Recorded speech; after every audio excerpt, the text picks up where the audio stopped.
Time now to talk about what matters, and we're going to continue our conversation about all the vitriol going on in the country. I spoke with anti-racist activist Tim Wise about the tone of the tea parties being held around the country and in the nation's capital today. Not everybody at those tea parties, let me make this clear, not everybody's radical, not everybody's protesting, not everybody has crazy thoughts.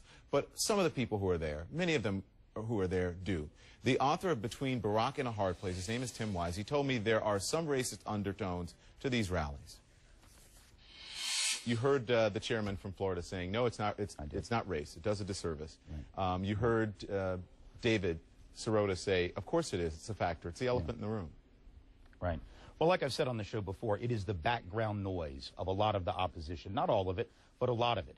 You know, when you have someone like Glenn Beck saying, as he did about a month ago, that the health care debate isn't really about that. It's just reparations for black people. Or you have Rush Limbaugh yesterday on the air saying first that community service is the first step toward fascism, which is bizarre even for him. And then almost immediately after that saying one of the problems with America is too much multiculturalism.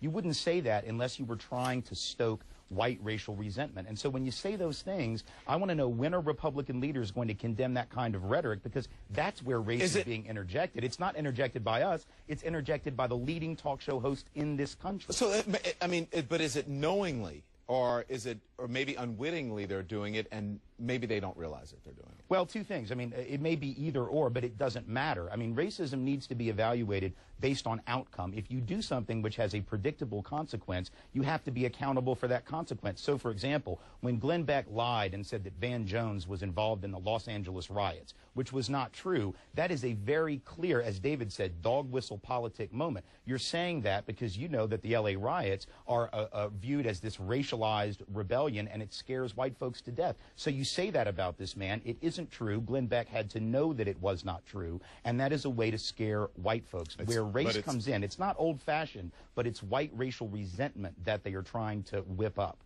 But it's, you know, it's smart if you want to get your message out. So listen, as we've been saying, it's the elephant in the room. Let's talk about this Congressman Wilson thing. Yeah. One person wrote me on Twitter, said, I think it's Bijan Man, says, if it is not racism, then I don't know what it is. Self-indulgence, selfishness, egoism, or it should be egotism, or all the traits, pure lack of thought. And then one person says, I'm with Ron Reagan and Bill Maher. If Obama's skin color was closer to his mom, talking about Joe Wilson, he would not have shouted out. And I have to tell you, for the first time, last night I was watching Real Time with Bill Maher, and I was like, finally someone is talking about this. Finally someone is talking about this. Do you think that Joe Wilson would have done that to a president who was of another color, or no, would he have done it? He may have done the same thing if it was a woman president. I don't know, but I know here's a guy who is an avowed neo-Confederate who says Strom Thurmond, an arch segregationist, was his hero. So there's some racial stuff going on, I hate to say, with this congressperson, and it makes me wonder. But isn't it, have that kind of background, it makes me wonder. But isn't it, what is behind, I think the thing that we're not getting to is what allows him to feel that that is okay to say it. Right. Isn't that what? Well, I think it's what David said. I think it's what David was talking about. There is a large segment of the American population, particularly a sizable amount of white folks, frankly, and in the Republican Party, who do not view him as legitimate. The birther phenomenon, let's be honest, if this man's name was O'Shaughnessy or O'Malley, and I made up a birth certificate that said he was born in County Cork, Ireland in 1961, nobody would care or believe it. But if you say he's from Africa, oh, he has an African daddy, he's from Kenya, people will believe that. They want to paint him as a foreign outsider out to destroy America. And that kind of over-the-top rhetoric